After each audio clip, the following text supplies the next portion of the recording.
En la narrativa cristiana de Hispanoamérica se considera parte de la tradición reformada únicamente a los presbiterianos que siguen la Confesión de Fe de Westminster y a aquellas iglesias que se suscriben a las tres formas de unidad. Sin embargo, esta interpretación puede resultar limitada y ofrecer una visión excesivamente simplificada de lo que verdaderamente implica ser parte de la tradición reformada.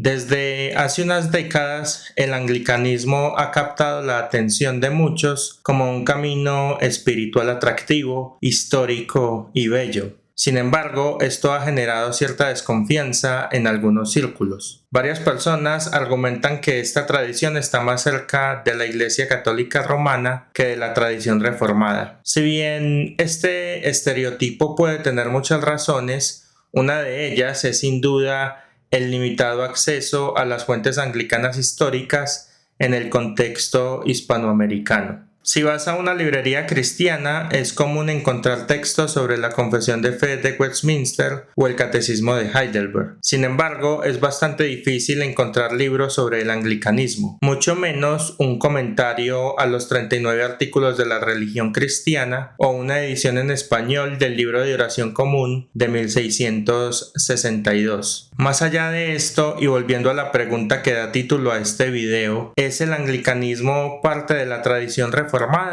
Lo que opina Roma.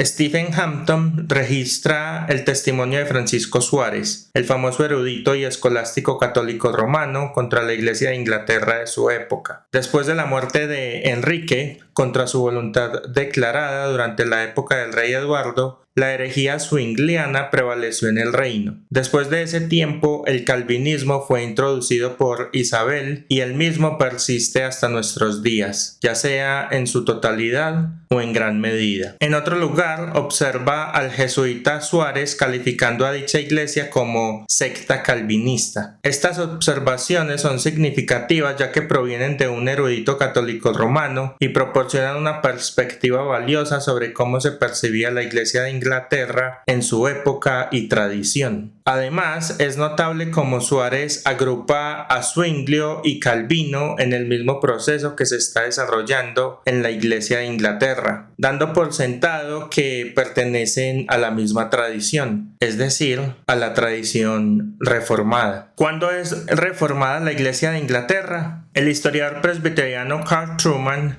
al igual que Suárez, identifica los reinados de Eduardo VI e Isabel I como momentos clave para la consolidación de la reforma en la Iglesia de Inglaterra. Él dice: no fue hasta los reinados de Eduardo VI y luego de la hermana de Eduardo, Isabel I, que la Iglesia de Inglaterra quedó verdaderamente asegurada para la reforma protestante. Por otra parte, Trueman amplía nuestra perspectiva al incluir a otros reformadores que jugaron un papel crucial en la reforma de la Iglesia de Inglaterra, además de los nombres mencionados anteriormente por Suárez. Esto nos recuerda que este movimiento no fue un esfuerzo aislado, sino que contó con la contribución de algunas de las mentes más brillantes de la reforma en toda Europa.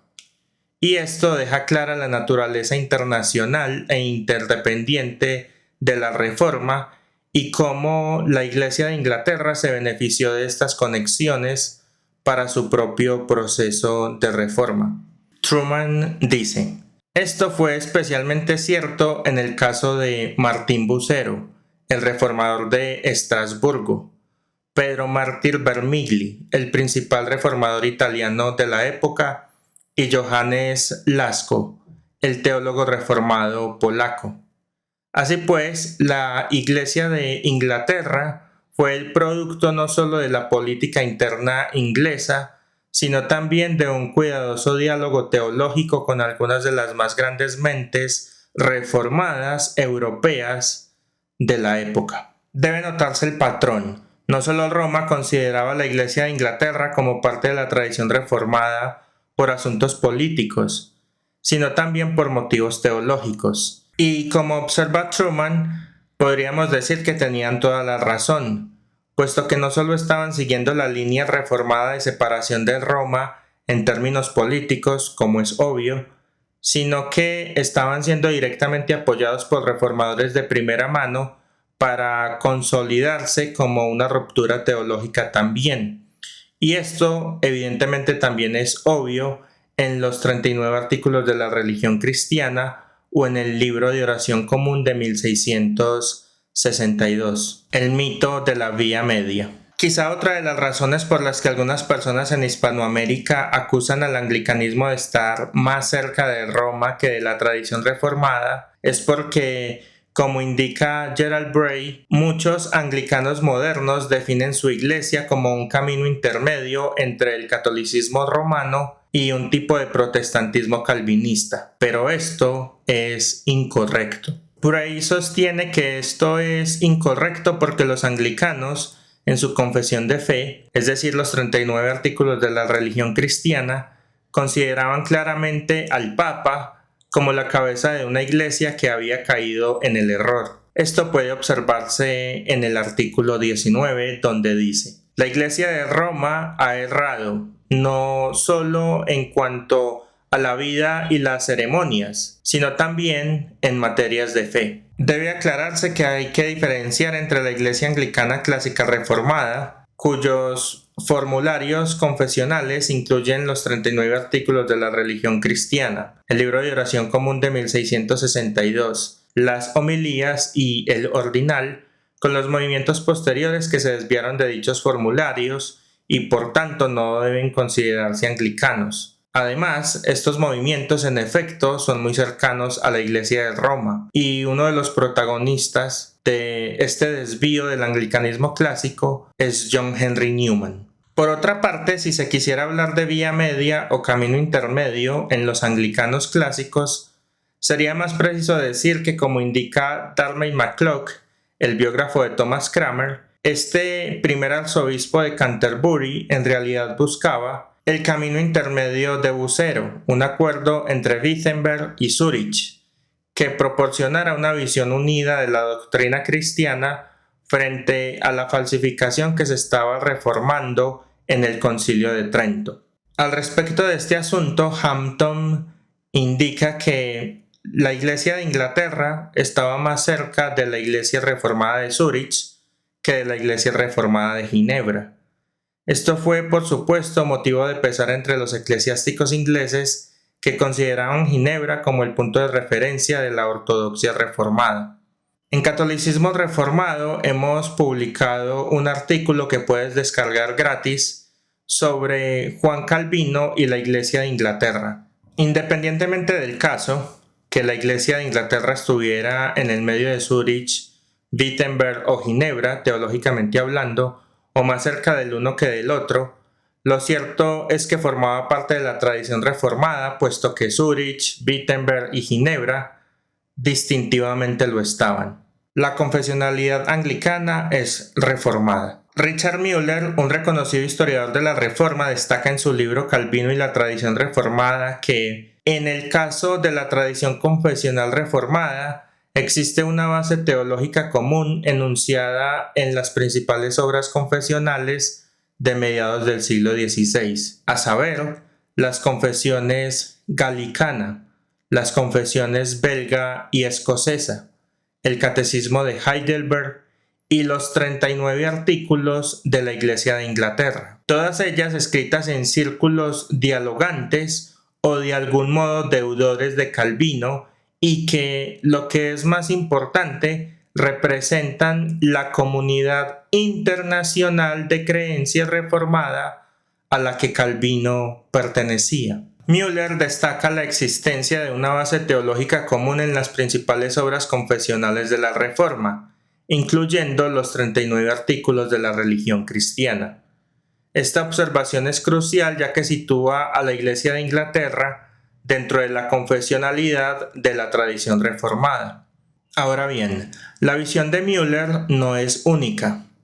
Bradford Littlejohn, tras analizar la diversidad de la Reforma en términos de gobierno y política en el Sínodo de Dort, también sostiene que las iglesias reformadas son y siempre han sido iglesias confesionales. Los reformados franceses redactaron la Confesión Galicana en 1559, los escoceses la Confesión Escocesa en 1560, los holandeses la Confesión belga en 1562 y los cánones de Dort en 1619, los reformados alemanes el Catecismo de Heidelberg en 1563, los ingleses los 39 artículos en 1563, los suizos la Segunda Confesión Helvética de 1566 y por último los presbiterianos británicos la Confesión de Fe de Westminster en 1647. Sin embargo, la identidad anglicana no se define únicamente por los 39 artículos de la religión cristiana. Otros documentos como el Libro de Oración Común de 1662, las homilías y el ordinal también juegan un papel crucial en la conformación de la fe y práctica anglicana. Truman y Kolb proporcionan una perspectiva sobre la importancia del Libro de Oración Común en este contexto. El libro anglicano de oración común, quizá el mayor logro litúrgico de la teología reformada, contiene un hermoso servicio de comunión que sitúa la cena del Señor en el contexto de la palabra proclamada y en el corazón de la vida comunitaria de la Iglesia. En otra de sus obras, Truman profundiza en la relación entre el anglicanismo, su confesionalidad y el libro de oración común, argumentando que no se trata de un confesionalismo seco, en el que la confesión teológica es simplemente un documento constitucional que nunca llega a tocar al pueblo. Está entretejida en el tejido mismo de la vida anglicana. Conclusión. A lo largo de este video hemos explorado diversas perspectivas que confirman que el anglicanismo es parte integral de la tradición reformada. Esta afirmación no solo es respaldada por la Iglesia de Roma como crítica, sino también por los propios protagonistas de la reforma de la Iglesia de Inglaterra. Figuras como Cranmer, Bucero y Vermigli, teólogos comprometidos con la causa de la reforma que desempeñaron un papel crucial en este proceso. Este reconocimiento del anglicanismo como parte de la tradición reformada, como vimos, no se basó tampoco solamente en acuerdos políticos, sino que también se fundamentó de manera enfática en sólidos cimientos teológicos que se reflejan en su confesionalidad, como vimos en los 39 artículos o como se observó en los comentarios acerca del libro de oración común. Esta confesionalidad además se sitúa dentro del amplio espectro de la confesionalidad de la tradición reformada, tal como vimos con los comentarios de historiadores destacados. Es importante desmentir la idea de que el anglicanismo, al menos en su forma confesional e histórica, está más cerca de Roma.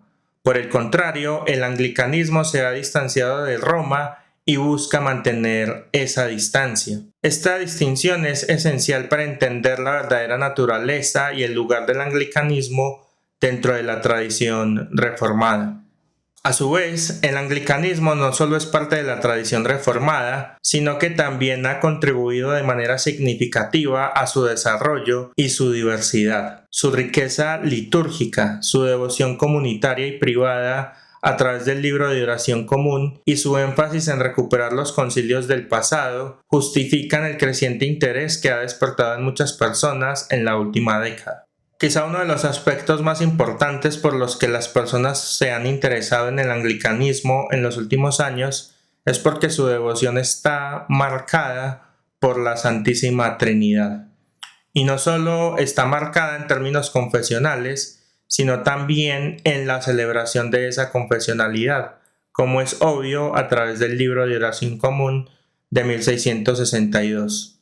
En Catolicismo Reformado creemos que una confesionalidad centrada en la Santísima Trinidad y que una liturgia centrada también en la Santísima Trinidad son aspectos cruciales para la vida de la Iglesia en Hispanoamérica en medio de narrativas que enfatizan de manera desmedida al Espíritu Santo, como en los movimientos neocarismáticos, pero también en medio de otras narrativas que enfatizan a Cristo de manera desmedida en contraposición al Padre o al Espíritu Santo. Así que este equilibrio que brinda el anglicanismo es una buena manera de ubicarse dentro de la tradición reformada en particular, pero sobre todo dentro de la Iglesia Católica en general.